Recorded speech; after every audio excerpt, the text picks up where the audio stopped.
Hi, it's Aaron from HowToLicenseYourMusic.com. Welcome to the first in a series of videos I'm producing, question and answer videos about the music licensing industry.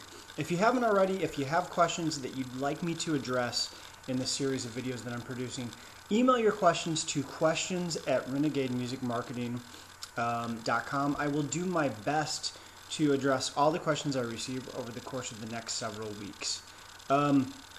The first question today is from Arthur in New York City. Arthur wants to know what's the best way to get started in the music licensing industry if you're completely new to the business. And so the best way to get started, and this is assuming that you already have songs that are well recorded, that are considered what's broadcast quality. And broadcast quality just means that your music is really well produced. It's ready to go. It's better than a demo. It's professional sounding, and it's ready to be pitched and used in TV shows and films. So assuming that's the case, I think the best way to get started, obviously educate yourself about the industry as much as you can through my newsletter or through my program about the music licensing business if you get that. But at some point, just you need to dive in, just get started. You're going to learn a lot about the business as you go. So what I see a lot of people doing is just waiting and waiting, kind of nervous about getting started. I think at some point, if you have the tunes and you're confident about the songs that you have, you need to just jump in. I do recommend that at the very least that you get a directory, a really good industry directory, like the one I offer, or another directory if you prefer. That's going to be sort of your main weapon in terms of getting your music license. You obviously need to know who to contact. But at some point you need to just start making contact, cultivating relationships, getting your music out there on a really regular basis. You're going to find out what works and what doesn't, and you're going to learn a lot as you go. So you just kind of need to get started.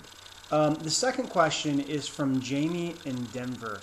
And Jamie wants to know, what do I think of paid services like Taxi, BroadJam, and SonicBids? And that's a really good question, Jamie. I get that question a lot. And I think, like in any business, you really need to evaluate these different services on a case-by-case basis. I can give you my opinion. I'm probably the most familiar with Taxi. I was a member at one point. I think they still charge $300 a year, and then there's additional fees per opportunity that you submit to have your music screened. Per Taxi's website, only about 6% of people that join their service go on to sign any deal of any sort. So basically what that tells me is that they're really making money for the most part from people that they're not necessarily helping that much.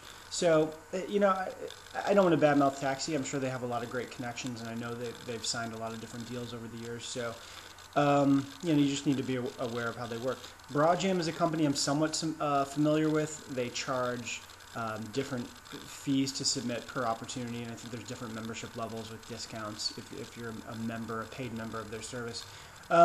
Again, I've heard of people getting deals through services like BroadJam and SonicBids. I don't think they're bad services. I think it can get expensive. If you're paying for every single opportunity you submit to. A lot of you are probably aware that I have a company. I run a company called Renegade Music Marketing, and we charge for our marketing services. We do a lot of work, and we charge what we feel is a really good rate for what we do. So I'm definitely not against companies charging money for helping musicians market and submit their music. I think it's fair to do that, but you just need to evaluate things on a case-by-case basis and make sure, like you would in any business, that the money you're paying, that you're getting good value for the money you're paying. And finally, the last question today is from Bill in New York City. And Bill wants to know if I think the music licensing industry is becoming oversaturated. And that's a great question as well, Bill. It's sort of hard to quantify exactly how saturated the music licensing industry it has become. I think if you're looking for an industry that isn't competitive, the music business in general is probably the wrong business to get into. I mean, the music business is obviously highly competitive. The music licensing industry is competitive as well. I still think there are lots of opportunities out there. I still see a lot of musicians getting their music published and subsequently licensing their music. So I still think it's a very viable way to make money from music, but Do you have to work a little bit harder than you did 5 years ago? Maybe. There's certainly a lot of musicians jumping into the music licensing industry, but I don't think it's oversaturated. I think there's still a lot of opportunities. So that's it. Those are the 3 questions for today. Again, if you have questions you'd like me to address, email them to questions@renegademusicmarketing.com. I'll do my best to address all the questions I receive. I do have a special offer this weekend. It's a combo offer on essentially all of the different products I offer at this point.